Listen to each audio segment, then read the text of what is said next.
창세기 15장입니다. 이후에 여호와의 말씀이 환상 중에 아브라함에게 임하여 이르시되 아브라함아 두려워하지 말라. 나는 내 방패요 너의 지극히 큰 상급이니라.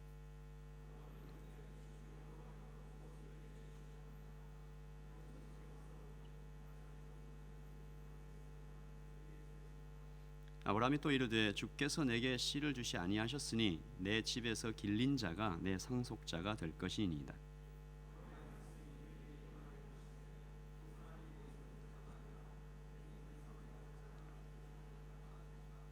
그를 이끌고 밖으로 나가 이르시되 하늘을 우러러 뭇 별을 셀 수 있나 보라. 또 그에게 이르시되 내 자손이 이와 같으리라.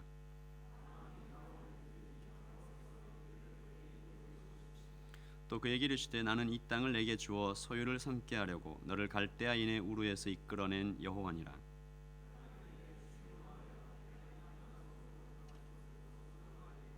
여호와께서 그에게 이르시되 나를 위하여 3년 된 암소와 3년 된 암염소와 3년 된 수대안과 산 비둘기와 집 비둘기 새끼를 가져올지니라.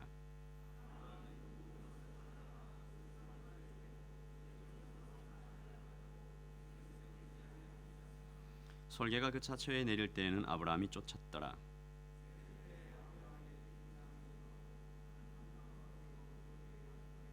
여호와께서 아브라함에게 이르시되 너는 반드시 알라. 내 자손이 이방에서 객이 되어 그들을 섬기겠고 그들은 400년 동안 내 자손을 괴롭히리니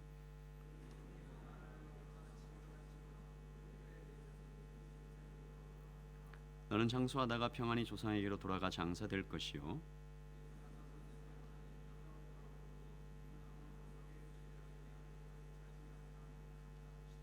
함께 읽겠습니다.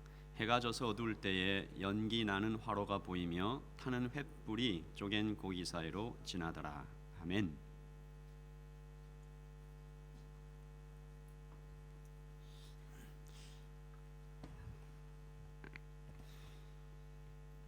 알파를 섬길 때마다 또 매주 목요일이면 여러분 목자들과 함께 목자 모임을 1년 내내 이렇게 진행하고 있는데 목자들을 볼 때도 그렇고 알파에서 특별히 소그룹 인도하시는 분들을 뵈도 그렇고 참 감동이 됩니다. 목원들이 혹은 이 게스트분들이 여러 가지 이유로 자리에 나오지 않거나 또한 이렇게 마음먹은 대로 이렇게 하나님께로 가까이 오는 것이 참 더딜 때도 끝까지 참아주고 계속 참아주고 마치 이렇게 그 물을 계속 부어도 차지 않는 항아리인데도 거기에 이렇게 계속해서 붓고 계시며 사랑을 베푸시는 분들을 보면 참 많이 감동이 됩니다. 하나님의 성품이와 같지 않을까라는 생각이 들어요. 우리는 지난주에 하나님께서 아브라함에게 하신 약속들에 대해서 하나씩 좀 보았습니다. I will bless you. I will make your name great. You will be a blessing. You will be a great nation. 너는 복의 근원이 될 거야. 너는 큰 나라가 될 거야. 아브라함이 사실은 이 약속 하나 믿고 우르에서 하란으로 또 하란에서 한 20년 가까이 머물러 있었지만 또 하란에서 떠나서 가나안까지 먼 길 왔어요. 그동안 정말 많은 일이 있었죠. 아내를 애굽왕 바로에게 팔아먹기도 했습니다. 찌질하고 비겁한 흑역사 여전히 모두의 기억 속에 생생하겠죠. 그러나 그 모든 과정들을 통해서 여러분 보시는 것처럼 아브라함이 참 계속 성장하는 것을 봐요.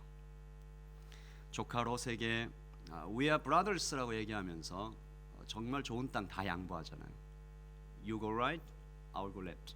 네가 오른쪽으로 가면 난 왼쪽으로 가고 네가 왼쪽으로 가면 내가 오른쪽으로 가겠다. 마음대로 해라. 나는 다 양보한다. 희생한다.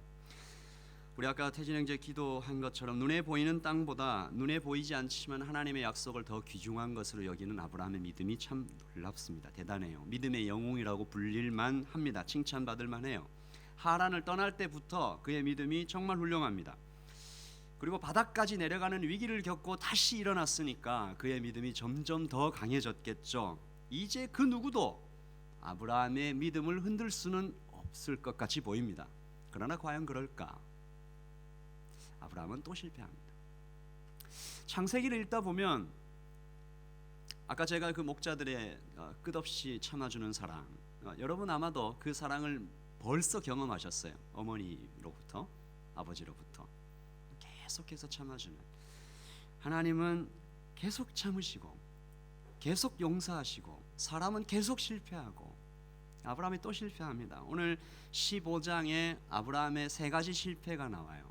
그 세 가지 실패를 우리가 좀 살펴보면서 답답할 정도로 또 실패하는 아브라함을 계속해서 구출하시는 구출자 하나님에 대해요 같이 말씀을 좀 나눠보려고 합니다. 참으로 멋진 하나님의 열심. 첫 번째 실패입니다. 우리 14장을 우리 읽지 않고 지나갔는데 14장 이런 스토리들이 나오죠. 아브라함이 조카 롯을 극적으로 이렇게 구해내는 장면들. 네 개의 나라가 연합해서 소돔과 고모라를 공격해 들어올 때 이 시딤 골짜기라는 곳에서 모두가 다 패배하고 이제 절망적이 됐죠. 그때 조카 롯이 잡혀갑니다. 소돔에 살다가 이때 아브라함이 조카를 구하기 위해서 일어나는 장면을 한번 보시죠. 아브라함이 그 조카가 사로잡힘을 듣고 집에서 길리고 훈련된 자, 여러분 이걸 읽으실 때 머리에 그림을 좀 그려보시면 좋아요. 여러분이 잘 봤던 그 로마 시대 전쟁 영화 이런 거 보시면 318명을 거리고 가자, follow me, move it 이렇게 한 거죠. 단까지 쫓아가서 그와 그의 가신들이 나누어 야밤의 기습 작전을 펼칩니다. 처부수고 다메섹 왼편 호박같이 쫓아가 같이 읽읍시다. 모든 빼앗겼던 재물과 자기의 조카 롯과 그의 재물과 또 부녀와 친척을 다 찾아왔더라.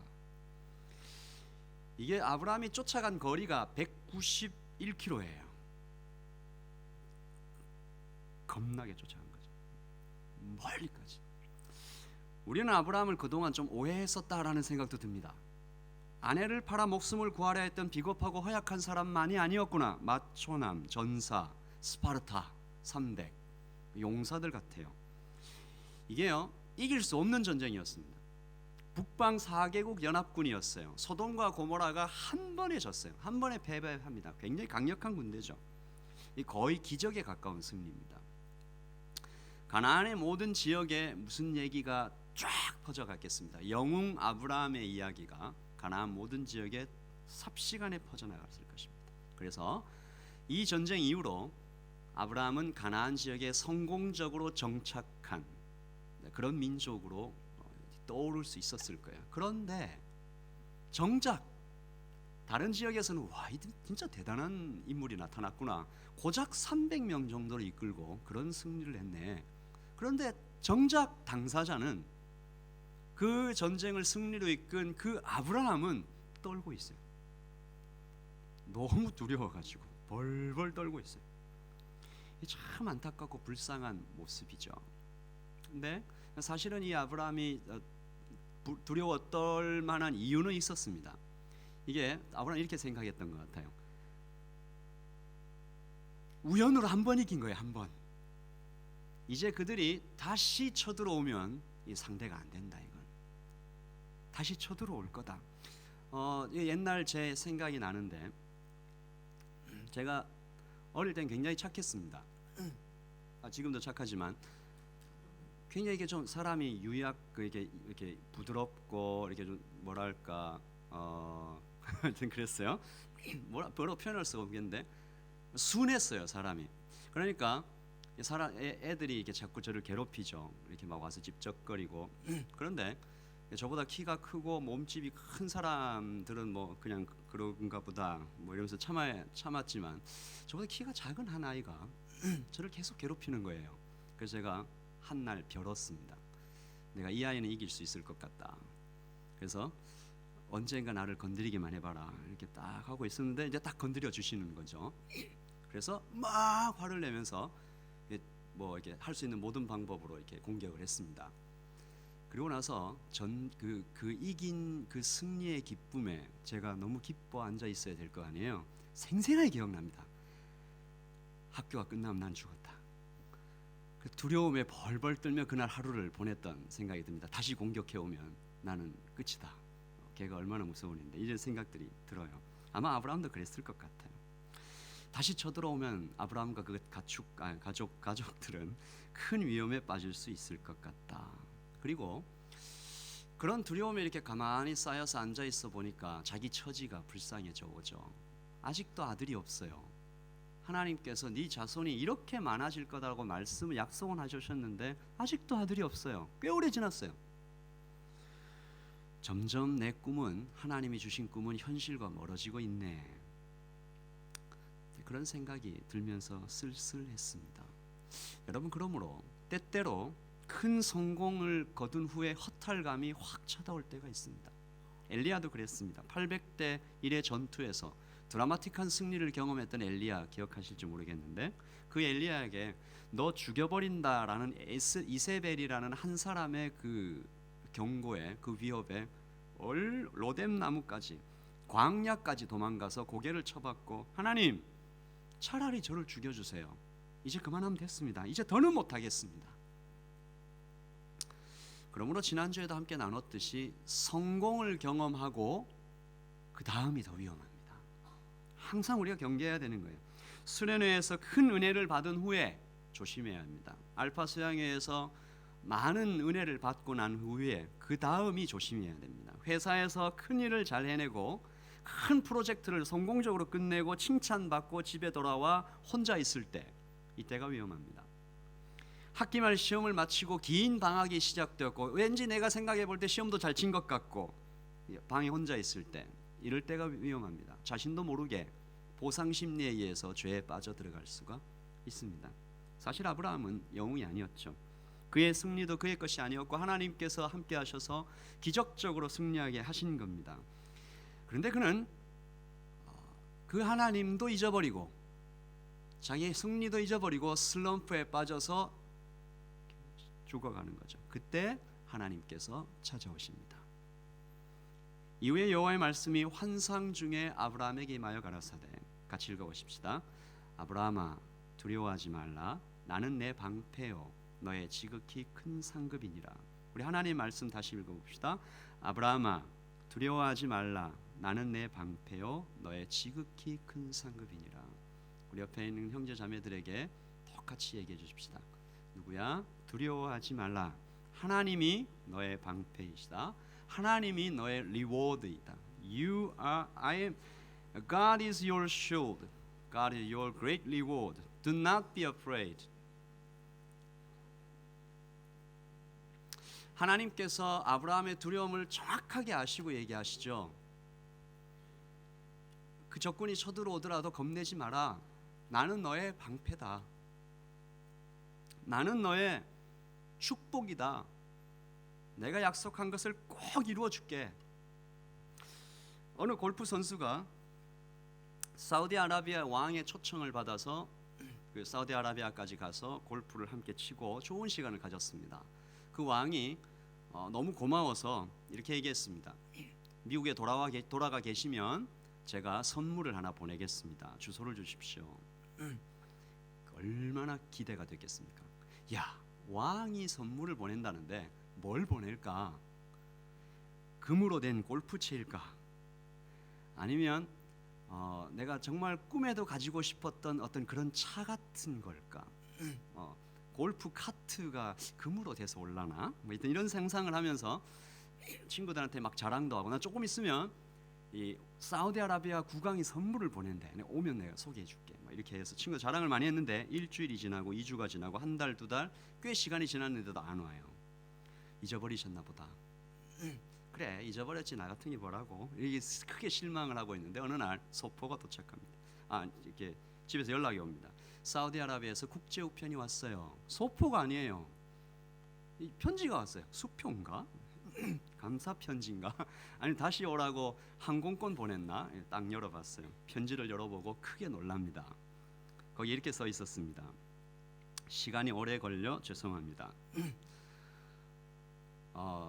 이 절차를 밟는다고 좀 시간이 걸렸습니다. 당신이 사는 도시에서 가장 좋은 골프장을 골라보았습니다. 이제 그 골프장은 당신 것입니다. 마음에 드실지 모르겠습니다. 친구의 선물이라고 생각하시고 기쁘게 받아주시면 감사하겠습니다. 별로 안 놀래네요, 여러분. 뭐 그 정도는 나의 뭐 인생에도 뭐 잘 너무 흔하게 있는 일이라 별로 놀라지도 않으시는 것 같은데 왕의 선물이 못 알아듣는 사람도 있어요. 아직까지 보니까 옆 사람한테 이게 무슨 말이야 이렇게 물어보고 그러는 것 같아요. 왕의 선물이 클래스가 달라요. 왕의 이름에 무게가 있기 때문입니다. 아무거나 줄 수가 없는 거죠. 하나님의 선물이 그렇습니다. 하나님의 이름에 무게가 있기 때문입니다. 하나님이 하시는 약속이 그렇습니다. 왕이 하는 약속이 반드시 이루어지는 거죠. 하나님이 물론 왕이 하는 약속이 잘 이루어지지 않는 것이 이 땅의 현실이지만 하나님의 약속이 이루어지는 것입니다. 말씀은 우리에게 질문합니다. 하나님이 나의 방패이시고 나의 상급이시라는 것을 진짜 믿냐? 하나님께서 그의 이름에 무게를 걸고 나에게 약속하신 그 약속이 나에게 정말 이루어지냐? 그걸 믿냐? 그리고 이것을 믿는 것이 나의 삶에 어떤 변화를 가져오냐? 말씀은 우리에게 묻습니다. 조나단 에드워드는 Some Christians are attracted to God and His ways for their sake. 내 유익 때문에 하나님 믿는다. 이렇게 얘기하면서 자기 유익을 위해서 하나님을 믿는 크리스찬들에 대해서 경고하기도 했습니다. 우리는 어떤가? 두 번째 실패입니다. 여러분이 그렇게 와서 하나님께서 오셔가지고 나는 너의 방패다, 나는 너의 상급이다 라고까지 얘기하셨으면 이제 안 무서워해야 되잖아요. 여러분 같으면 딱 떨치고 일어날 것 같잖아요. 근데 아브라함은 계속해서 두려워합니다. 계속해서 불안해해요. 태도를 바꾸지 못해요. 여전히 의심해요. 이게 인간의 한계입니다. 심지어 하나님한테 불만을 얘기해요. 가장 악한 것은 하나님이 하시는 말씀에 토를 달고 내가 하나님인 것처럼 하나님께 다른 방법을 서제스트해요. 하나님은 분명히 너를 통해서 민족을 이루겠다 했는데 아브라함이 하는 얘기를 들어보세요. 아브라함이 또 이르되 주께서 내게 씨를 주지 아니하셨으니 그냥 내 집에 있는 자가, 그냥 내 집에 있는 하인이 내 상속자가 되면 좋겠습니다. 이건 굉장히 무례한 거죠. 믿음이 없는 거죠. 그는 하나님께 따진 거예요. 이 모든 일의 책임이 하나님께 있지 않습니까? 보세요. 하나님께서 저에게 자손을 안 주셨는데 이게 어떻게 이루어집니까? 이런 얘기까지 들은 하나님께서 어떻게 반응을 하실까요? 화를 내십니까? 다 이제 됐다 뭐 이제 이런 태도면 너와 나의 개혁 끝이다. 아닙니다. 하나님은 아브라함의 이름을 다시 한번 친절하게 부르십니다. 아브라함아, 아브라함아, 그러지 말고 이리로 좀 와봐. 그리고 아브라함의 평생에 절대 잊을 수 없는 한 장면을 보여주십니다. 그를 이끌고 밖으로 나가 이르시되 하늘을 보여주시는 거죠. 자, 여러분 아주 시골에 가서 별 보셨죠? 마치 이렇게 눈 바로 앞에 별들이 펼쳐져 있는 것 같은 장면 보셨죠? 이때는 수천 년 전이에요. 얼마나 별이 더 많았겠어요. 보석같이 쫙 박혀있는 별들을 보여주시면서 저 별들을 셀 수 있냐? 너의 자손이 이렇게 많을 거야. 이건 내가 하는 약속이야. 그렇게 얘기하셨습니다. 마치 3D 영화를 보듯이 눈앞에 펼쳐 있는 약속으로 아브라함에게 다시 한번 확신 주시는 거예요. 하나님은 그러므로 질문하는 자를 꾸짖지 아니하십니다. 감히 네가 나에게 의심을 품어 그렇게 얘기하지 않습니다. 하나님께서는 도마의 의심을 꾸짖지 않으셨고 친히 옆구리와 손목을 보여주시면서 의심하지 말고 믿으라, 내 옆구리에 손가락을 넣어봐라, 의심하지 말고 믿으라라고 얘기하셨죠. 물론 의심하지 않고 믿는 것이 더 좋은 거죠. 그러나 그것보다, 의심하는 것보다 질문하지 않는 것이 더 나빠요. 의심은 되는데 그냥 안 그런 척, 의심하지 않는 척, 믿는 척 하는 것이 위험합니다. 계속 가면을 쓰고 살아가죠. 목장 모임에서도 질문을 하면 그냥 괜찮은 척, 다 이해되는 척, 뭐 다 그렇게 사니까 자신의 지난주 설교에서 함께 나눈 것처럼 자신의 실수와 죄에도 컨프런트하지 않고 자신의 의심에도 컨프런트하지 않고 그냥 그렇게 지나가는 것, 이것이 위험합니다.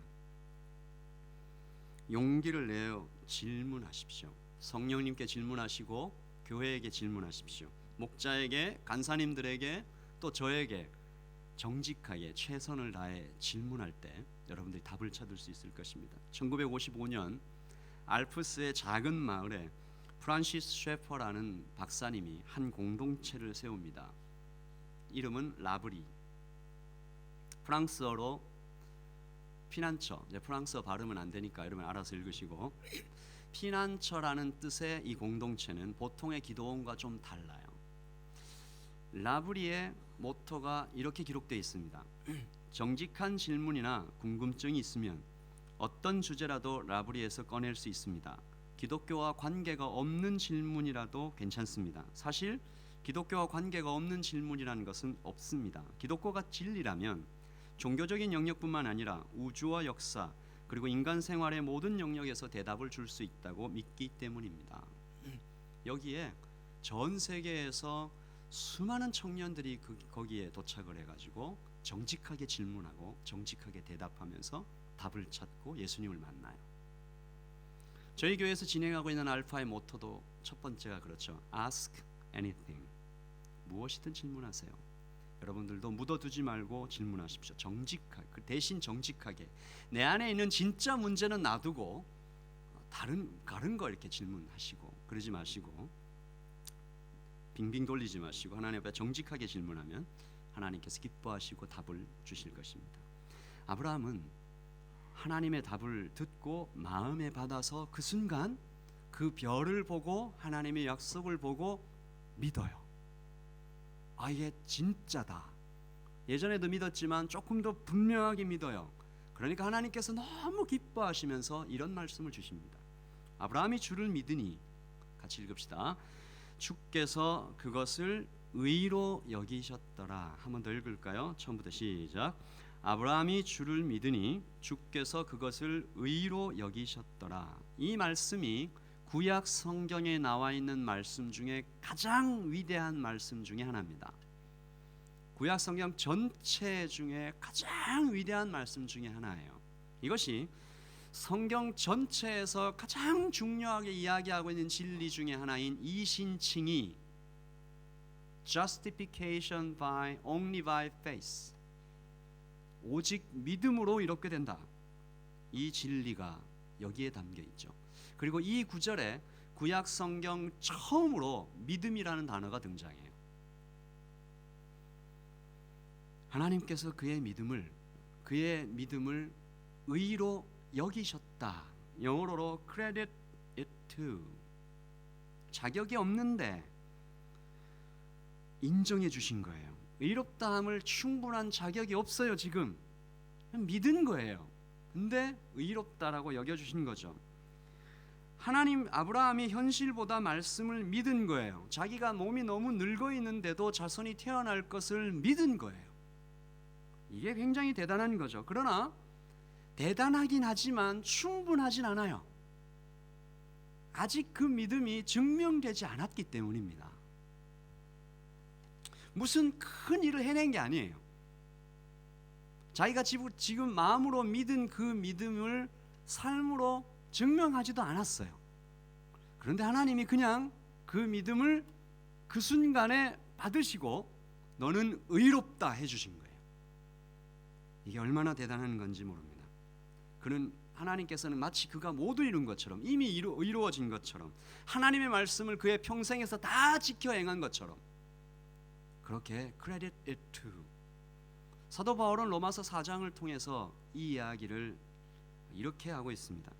만일 아브라함이 행위로서 의롭게 되었다면 그에게 자랑할 것이 있겠지만 하나님 앞에서는 없느니라.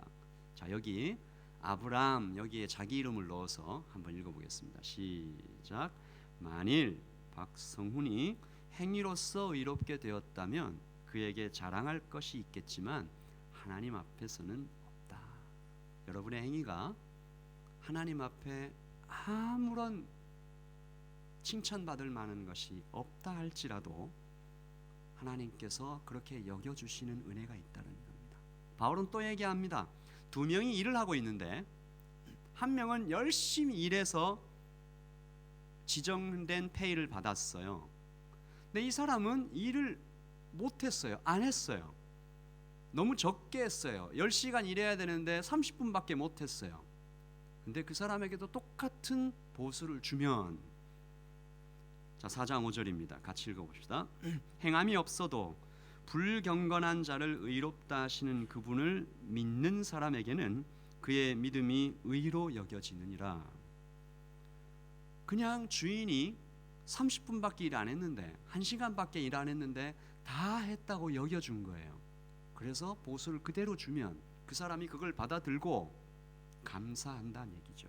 우리는 어때요? 여러분 중에 누가 나는 부모님의 사랑을 받을 만해서 받는 거야. I'm so enough. 뭐 이렇게 생각하시는 분이 있다면 아직 철이 안 든 거죠. 여러분이 아파서 병원에 누워 있을 때 부모님이 어떻게 돌보셨어요? 누가 그런 정성으로 여러분을 돌보겠어요? 우리가 만약에 공기와 물, 햇빛을 내가 공급받을 만해서, 내가 자격이 있어서 내가 공기와 물을 공급받는다고 여긴다면 그는 아직 철이 없는 거예요. 그래서 우리 삶 가운데 모든 것을 조금만 더 깊이 생각하면 다 은혜예요. 옆에 있는 사람 한번 보세요. 이 사람이 내 곁에 앉아 있는 것이 은혜예요. 나 같은 사람 옆에 이런 사람이 있는 것은, 이런 보석 같은 사람이 있는 것은 진짜 은혜예요. 그렇게 생각이 되죠? 아니 나 때문에 이 사람이 온 거야 이렇게 생각하면서 아직도 철이 없는 거예요. 옆에 있는 사람한테 고맙습니다. 내 곁에 있어줘서 이렇게 얘기를 해주세요. 고맙습니다. 저 같은 사람 옆에도 이렇게 계셔주셔서 정말 고맙습니다. 진심으로 하는 사람도 있고 아직도 나중에 얘기합시다. 자 마지막 세 번째, 여기까지 왔으면 아브라함이 이제 끝낼 만도 한데 또 실패합니다. 하나 더 보십시다. 하나님의 거듭되는 말씀에도 불구하고 아브라함의 또 다른 의심이 찾아오죠. 15장 8절입니다. 같이 읽읍시다. 그가 이르되 주 여호와여 내가 이 땅을 소유로 받을 것을 뭘 보고 알겠습니까? 사인을 좀 주십시오. 그의 믿음이 물론 더 발전했지만 아직도 무언가 테인저블한, 손에 잡을 만한 뭔가를 좀 보여주십시오. 손에 뭘 좀 쥐어주십시오. 답답하죠. 연약하죠. 그러나 우리 모두가 다 그래요.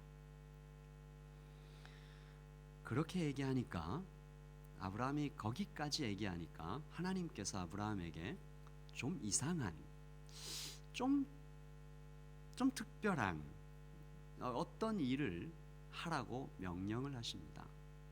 15장 9절입니다. 여호와께서 그에게 이르시되 나를 위하여 3년 된 암소와 3년 된 암염소와 3년 된 수장과 산 비둘기와 집 비둘기 새끼를 가져올지니라. 그리고 또 읽읍시다. 시작. 아브라함이 그 모든 것을 가져다가 그 중간을 쪼개고 그 쪼갠 것을 마주 대하여 놓고 그 새는 쪼개지 아니하였으며. 동물을 가져와서 다 반으로 쪼개고 쪼개서 이렇게 딱 벌려놓은 거예요. 반으로 다 쪼개서 쭉 벌려놓고 중간에 통로가 생기도록. 우리는 지금 이걸 보면 좀 이상하다 생각하는데 아브라함은 즉시 알았어요. 이것은 고대 근동 지방에서 행하던 언약 의식입니다. 쪼갠 그 동물 사이로 약속을 맺은 두 사람이 함께 걸어 지나가는 거예요. 그러면 어떤 의미인가 하면 둘 중에 누군가가 약속을 어기면 이 쪼개진 짐승처럼 쪼개져서 죽을 것이다. 그렇게 돼도 좋다라고 하는 굉장히 무거운 약속이죠. 이게 너무나 두렵고 무거운 약속이라서 귀족과 평민이 약속할 때는 귀족은 그 자리로 안 가요. 평민만 가요. 왕과 백성들이 약속을 할 때는 왕은 안 가고 백성만 가요.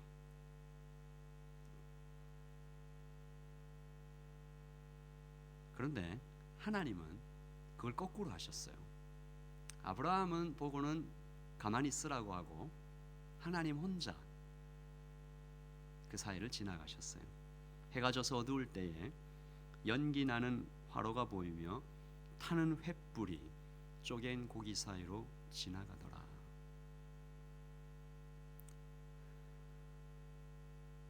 왕도 자기가 안 지나가는데 너 보고 너만 지나가라 라고 얘기하는데 하나님 혼자 거기를 지나가시는 거예요. 여러분, 사실은 하나님께서 사람하고 계약을 맺는다는 것 자체가 말이 안 되는 거예요. 왜 창조주가 피조물과 계약을 합니까? 그냥 명령을 하면 되죠. 이렇게 해라. If not, you will die. 명령하시면 되잖아요. 근데 왜 창조주가 피조물한테 찾아오셔서 번거롭게 약속을 해요? 그 이름에 무게를 걸고 그냥 말로 약속하는 것도 그렇게 무거운데 동물을 쪼개놓고 하나님 혼자 이렇게 지나가시면서 내가 약속을 어기면, 너한테 했던 이 약속을 어기면 나도 쪼개질 것이다. Immortal became mortal. 영원을 사는 존재가 그것을 포기하고 죽을 수 있는 존재가 돼서 쪼개질 것이다. 너는 거기 있어라. 그러면서 아브라함한테 얘기하는 거예요. 너는 여길 지나가지 마. 너는 연약해서 이 약속을 지킬 수 없는 것을 내가 아니까 너는 여기 있고 나만 혼자 지나갈게. 여러분, 이것을 기억하십시오. 여러분, 이것이 성경 곳곳에서, 모든 곳에서 얘기하시는 하나님의 열심입니다. 하나님 자신을 언약의 중심에 묶어버리는 그 하나님의 진심. 알파에서 이런 얘기를 나눴습니다. 성경 처음부터 끝까지가 편지다. 사랑 편지다. 내가 너를 내 형상으로, 이미지 오브 갓으로 만들었다. 너는 나와 똑같아, 닮았어. 그래서 내가 너를 볼 때마다 내 기쁨이 막 넘칠 것 같아. 네가 나를 떠나면 내 마음이 찢어진다고. 혹시 어머니가 젖 먹는 아기를 잊어버리는 그런 말도 안 되는 일이 벌어질 리가 없지만, 혹시 어머니가 자기 아이를 잊는 일이 있더라도 나는 너희를 잊지 않겠다. 내가 너를 내 손바닥에 새겼단 말이야. 네가 나를 계속해서 배반하고 다른 신 찾아가서 더러운 그런 예배를 드리고 해도 나는 돈을 들여서라도 내 모든 것을 다 동원해서도 너를 다시 찾아올 거야. 고멜을 통해서 그 얘기를 하시는 거잖아요. 너는 찢겨졌어, 상해졌어, 다 터졌어, 상처가. 그래도 내가 싸매줄게. 그 편지를 창세기부터 끝까지 하셨잖아요. 근데 사람들이 묻습니다. 이건 그냥 글로 쓴 거잖아요. 어떻게 믿어요? 라고 얘기할 때 예수님이 오신 겁니다. 우리가 아직 죄인 되었을 때에 그리스도께서 우리를 위하여 죽으심으로 하나님께서 우리에게 대한 자기의 사랑을 확증하셨느니라. 내가 너를 이만큼 사랑하는 거야. 십자가에 매달리셔서 두 팔을 벌리시고 내가 너를 이만큼 사랑하는 거야. 하나님이 사람이 되어 세상에 오셔서 온갖 모욕과 수치와 침뱉음을 당하면서 그것을 다 견디시고 마지막에 처참하게 죽어가시면서 내가 너를 이만큼 사랑하는 거야. 그렇게 보여주시고, 아니 그건 옛날 일이잖아요. 2000년도 전에 일어난 일이잖아요. 그게 나와 무슨 상관이 있어요? 라고 얘기할까봐, 물론 그것만이 이유는 아니지만 부인할 수 없는 증거를 주시겠다고 역사 속에 한 의미 있는 사건으로 나타나시기 원하여 부활하셨잖아요. 세상의 어떤 역사학자도 부활을 설명해낼 수가 없는 것입니다. 유대교에서 사람을 하나님으로 경배하는 일이 있을 수가 없어요. 유대교를 믿던 사람들이 안식일을 주일에서 토요일에 옮긴다는 것을 있을 수가 없는 일이에요. 자기가 따르던 예수님이 처참하게 십자가에 못 박혀 죽어갔는데 그분을 위해서 12명의 사도들이 다 목숨을 버려요. 있을 수가 없어요. 세상의 어떤 역사학자도 예수님의 죽음과 초대 교회와 그 많은 순교자들의 이 갭을 설명해내지 못하는 거예요. 그래서 우리가 분명히 아는 겁니다. 부활은 정말로 있었던 역사적인 사건이다. 모든 성인들의 무덤은 다 그대로 있지만 오직 한 분, 예수 그리스도의 무덤만 비어있는 거예요. 육체로 부활하시기 때문에. For God so loved the world that He gave His one and only Son. 쪼개진 재물은 그러므로 장차 오실 예수님도 상징하는 겁니다. 여러분, 예수님이 이 땅에 왜 오셨을까요? 중요한 이유 중에 하나가 하나님은 죽을 수 없기 때문이에요. 하나님이 사람이 되셔야 죽을 수 있잖아요. 그래서 죽기 위해 오셨어요. 아브라함이 지을 죄를 대신 갚기 위해서 내가 너의 죄를 대신 지불하겠다. 아담이 하나님과의 언약을 깨뜨렸죠. 온 인류가 죄인이 되었어요. 그래서 거기 있는 재물처럼 쪼개져야 됐지만 너는 그대로 있어. 내가 너를 쪼갤 수는 없다. 내가 대신 쪼개질게. 오늘 말씀의 제목이 하나님의 맹세가 얼마나 무거울까. 여러분, 하나님의 맹세가 이만큼 무거운 거예요. 하나님의 자신의 이름을 걸고 내가 대신 쪼개지겠다라고 얘기하시고 수천 년 동안 그 약속을 계속해서 증명하시다가 결국은 예수 그리스도로 오셔서 쪼개지신 거죠. 그러므로 사랑하는 청년 여러분, 다시는 하나님이 멀리 있다라고 얘기하지 마십시오. 다시는 하나님이 나를 돌보지 않는다고 얘기하지 마십시오. 하나님께서 나의 기도를 들으실까 안 들으실까 염려하지 마십시오. 세상에 어떤 존재가 이렇게 맹세하고 증명하고 부활하고 성령으로 오셔서 우리에게 혁신을 주십니까? 같이 읽어보십시다. 시작. 우리가 아직 죄인 되었을 때에 그리스도께서 우리를 위하여 죽으심으로 하나님께서 우리에 대한 자기의 사랑을 확증하셨느니라. 아멘. 우리가 아직 죄인 되었을 때래요. 아무 행위가 없을 때. 그러므로 여러분, 내가 자격이 없다라고도 얘기하지 마세요. 하나님의 약속은 사람의 어떤 행위에 달려 있는 것이 아닙니다. 하나님께 달려 있는 거예요. 여러분에게 쪼개진 재물 사이로 지나가라고 말씀하지 않으셨습니다. 하나님의 전적인 은혜에 여러분의 구원이, 여러분의 의로움이 거기에 달려 있기 때문입니다. 다산정약용이라는 분이 있습니다. 혹시 아시는 분이 있을지 모르겠는데 한국의 유명한, 서양 사람과 비교한다면 미켈란젤로나 아르키메데스 정도에 비교할 수 있을까? 그분들보다 어쩌면 더 많은 분야에서 지금으로 치면 PhD를 한 5개, 한 6개 정도 동시에 가지고 있는 그런 분이에요.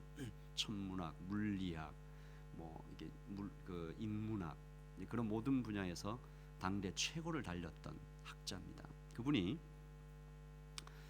정치적인 어떤 모함에 걸려가지고 귀향을 가게 됐어요.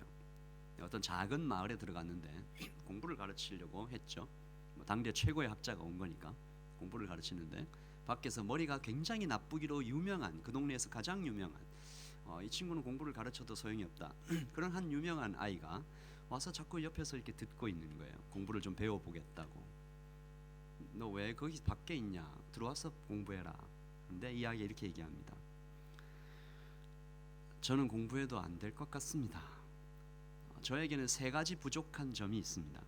첫째, 이런 거 얘기한 거 보면 그렇게 머리가 나쁜 것 같진 않아요. 되게 조일 있게 얘기했어요. 첫째, 머리가 나쁩니다.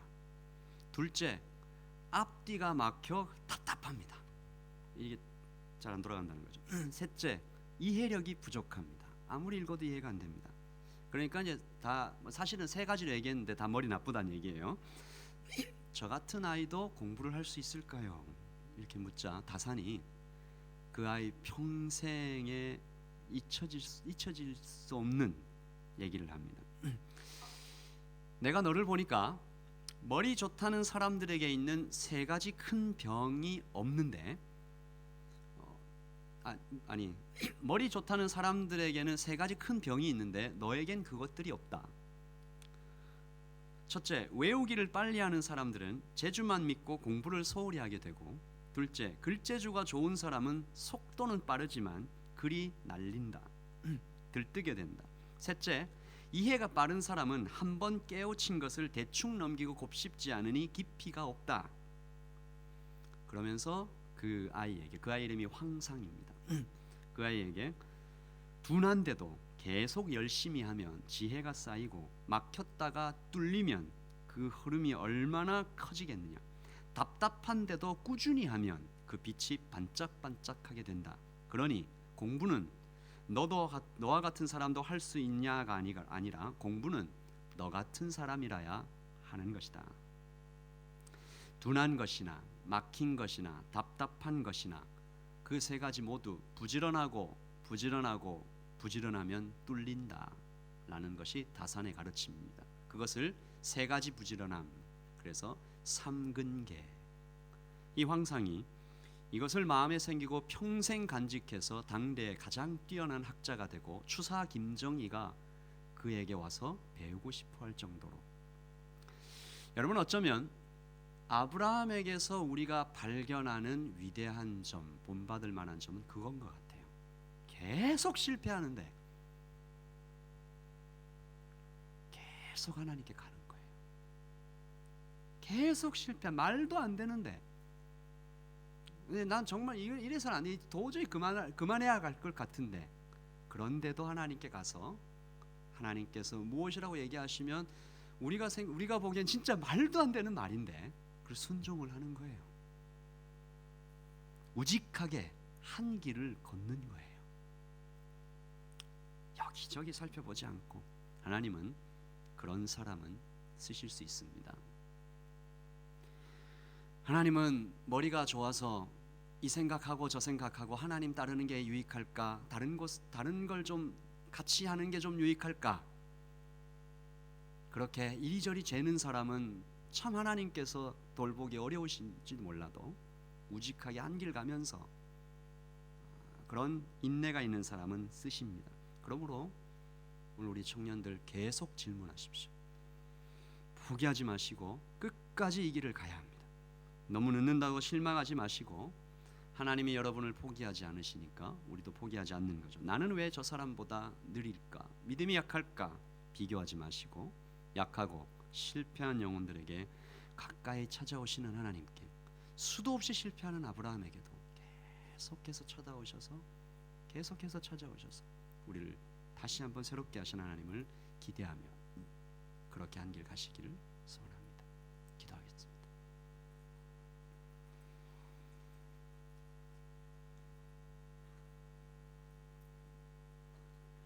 예수님,